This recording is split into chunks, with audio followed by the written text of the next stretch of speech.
Most of us assume that the institutional psychiatric asylum is a relatively modern invention, a byproduct of the Enlightenment. The date often cited is 1656. In Paris, the establishment of the Hôpital de la Salpêtrière supposedly triggered a great confinement, the specific historical moment society decided to sweep the mad off the streets and lock them away. This timeline comes largely from one man, the French philosopher Michel Foucault. His work cemented the academic consensus that institutionalizing the mentally ill began abruptly in the 17th century. But historian Claude Quetel argues that this narrative is severely flawed. In his comprehensive history of madness, he dismantles the 1656 starting line. Quetel points out that starting the clock in the 17th century truncates the data, completely ignoring thousands of years of established medical history. If we look at the longue durée, the long-term historical view, the documented treatment of mental illness stretches back to at least 2000 BCE. Foucault's era is a tiny sliver at the very end of that timeline. To understand how we actually define the human mind today, we have to examine the first 3,000 years of the data, long before the word psychiatry was ever spoken. The earliest recorded medical frameworks come from ancient Egypt and Babylon. In these texts, mental illness is diagnosed as a literal, external invasion by a spirit or demon. The Babylonian clinical response required a dual approach, pairing a physician with a specialized sorcerer whose specific role was to identify and extract the demon responsible for the symptoms. The early Judeo-Christian and Greek texts operate on a similar logic, but they replace random demons with targeted divine punishment. The Book of Daniel describes King Nebuchadnezzar being stripped of his reason by Yahweh, forced to eat grass and live as a beast as a calculated penalty for his arrogance. The Greek myths record a similar phenomenon with Hercules, who was struck by a sudden homicidal mania orchestrated by the vengeful goddess Hera. Across all these early magico-religious frameworks, the diagnosis is consistent. Madness is a penalty applied from the outside. It is never treated as an internal biological malfunction of the human body.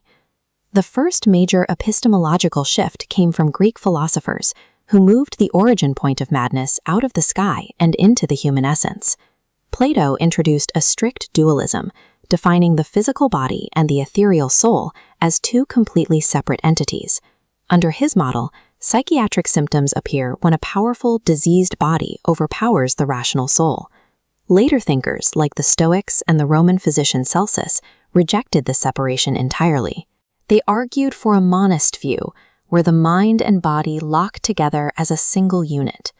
For the Stoics, an affliction of the mind was an affliction of the whole. Mental breakdown was a failure of human reason and passion, intimately tied to the physical state. While this philosophical debate successfully removed vengeful gods from the diagnosis, it still categorized madness largely as a moral or philosophical failing rather than a quantifiable disease.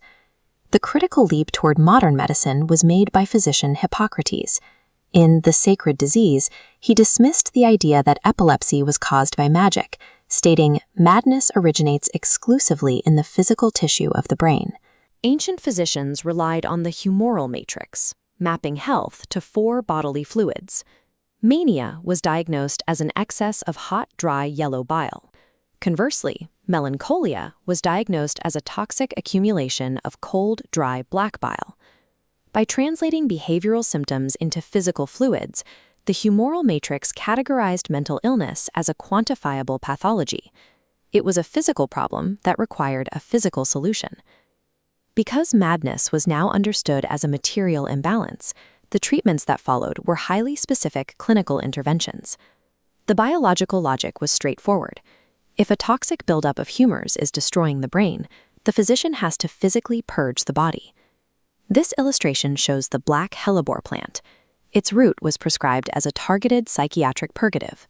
Medical texts dictate exact ratios of crushed hellebore mixed with honey, sea salt, and boiled beet water to violently flush the system. Alongside these physical purges, physicians developed psychological treatments designed to manage the patient's passions. Aristotle and later physicians prescribed attending theatrical tragedies as literal medical therapy. This is catharsis. using artificial drama to systematically induce, then purge feelings of fear and pity from the patient's nervous system. This clinical rigor also applied to managing violent patients, sparking intense debates over the use of physical restraint. The Roman physician Celsus advocated for severe methods, utilizing chains, starvation, and whipping. He argued acute physical shock could snap a patient's mind back to reason. Caelius Aurelianus vehemently opposed this. He condemned physical violence, prescribing instead softly lit rooms, gentle rocking in suspended beds, and avoiding environmental agitation. Whether the prescription was soothing rest or violent shock, the application was never an act of arbitrary cruelty.